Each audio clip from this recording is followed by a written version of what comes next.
At the 48th Phyllis Schlafly Eagle Council, we sat down with Congressman Andy Biggs, who represents Arizona's 5th District. He is a member of the House Judiciary Committee and is the new chairman of the House Freedom Caucus. Congressman Andy Biggs, wonderful to have you on American Thought Leaders. Yeah, good to meet you. Good to be with you. So, why don't you tell me, Freedom Caucus, you have assumed a new role as head of Freedom Caucus. What can we expect from the Freedom Caucus coming up? Well, so Mark Meadows' term was up, and Jim Jordan was the first, Mark Meadows the second, now I'll be the third chair. These guys are giants. They helped lift the Freedom Caucus to national place of prominence within the conference, within the body itself, and nationally in policy making. So I think what you're going to see going forward is we're going to continue to emphasize policy and procedure. So because we sit in the minority right now, we're trying to drive the policy on the Republican side and make sure that we are ready for when we take the House back in 2020, which I hope we do. Okay. And so we have to be ready on policy issues. We have to be ready to go out and recruit new members and make sure that we win elections in 2020 to support what President Trump's trying to do. So the Freedom Caucus will be active politically as well as from a policy point of view. So today, what would you say defines a Freedom Caucus member? Who should be part of that? Well, if you adhere to conservative principles, you adhere to the Republican Party platform, those two things, and then you're willing to make those votes regardless of the political outcome, I think that's really where you are as a Freedom Caucus. That's where you would end up as a Freedom Caucus member. And how many do we have today? I don't know it's exactly. It's a closely held number, but it's enough to really actually swing votes. There's leverage now with the size of the Freedom Caucus. Fascinating. And does the Freedom Caucus, can you envision the Freedom Caucus working in a bipartisan fashion? Well, actually, that's not in our bylaws. Everybody in there is a Republican. When I view bipartisan type of issues,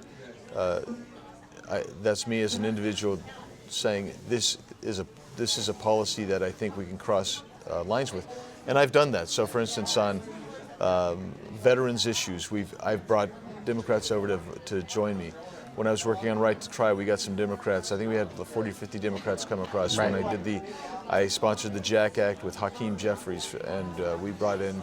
That ended up being unanimous. So, I mean, we work on these issues individually, but as the Freedom Caucus in and of itself, we're going to go with the policies that we promised our constituents we would do, and that adhere to smaller government, okay, preservation of freedom, these bigger issues, and what slots in underneath those issues.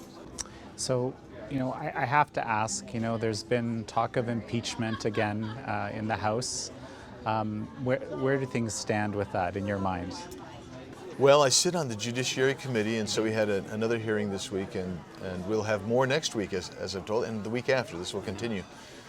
It is a bare plurality of the Democrat conference that wants impeachment.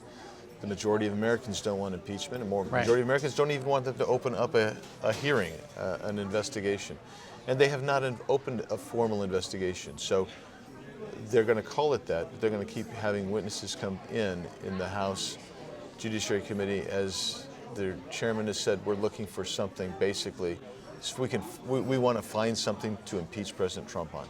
I see. And that's their goal, that's their stated objective, and we'll see that from here on out. So you expect this to go on for a while, or? I do, Jan, I do. It's going to go on. I mean, at the start, when Chairman Nadler became the chairman, he put out a list of 81 people he wanted to interview. Well, or entities. He didn't say who from those entities, but he wanted to bring them in and continue to interview. And this is part of the problem. There's nothing to impeach President Trump on. The American people know that. Most Democrats know that. And yet this group, and on the Judiciary Committee, it's, you've got hard Republicans, you got hard Democrats. But I believe now that every one of the Democrats on that committee has said they would like to impeach President Trump. There's nothing there. If there was something there, then they would actually bring a resolution to do it. Right. The last time they brought a resolution, it lost better than, I think it was 4-1. Right. But so what's the gambit here? There's lots of polls out there that suggest Americans do not want this. A lot of Democrats do not want this. What is going on from your perspective? Well, it's everything from some of our members are getting primaried. Some of the Democrat members are being primaried from folks on the hard left who say they need to impeach Trump. So they're trying to respond to that. It's this radical base that's in there. That wants to impeach President Trump, and it's a vocal minority of the base of the Democratic Party who say we still can't believe Donald Trump is our president. Hillary Clinton should have won, and we won't stand for it. Well, so another thing that's been big in the news, is been budget talk, which yes. Of course, I'm sure you have some, Freedom Caucus. I'm sure you have a lot of thoughts about where we're at here. Well, that is another Freedom Caucus issue, is to balance the budget. Right. There hasn't been a balanced budget in more than 20 years now, and what we see happening over and over again is these short-term spending bills. So right. By the end of this month, which is the end of the fiscal year, I doubt you're going to see all the budget bills completed from both houses and get to the president's desk, so you're going to have a short-term spending bill. And the rumor is it could be for the end of the year, it could be one of the holidays, Thanksgiving or Christmas, because then they will leverage another spending bill in there. And it will be filled with a lot of pork and a lot of things in there that people will feel like compelled to vote on. Okay. And the Freedom Caucus guys and ladies, we tend to look at that differently. We would like to see a balanced budget. We would like to see more responsible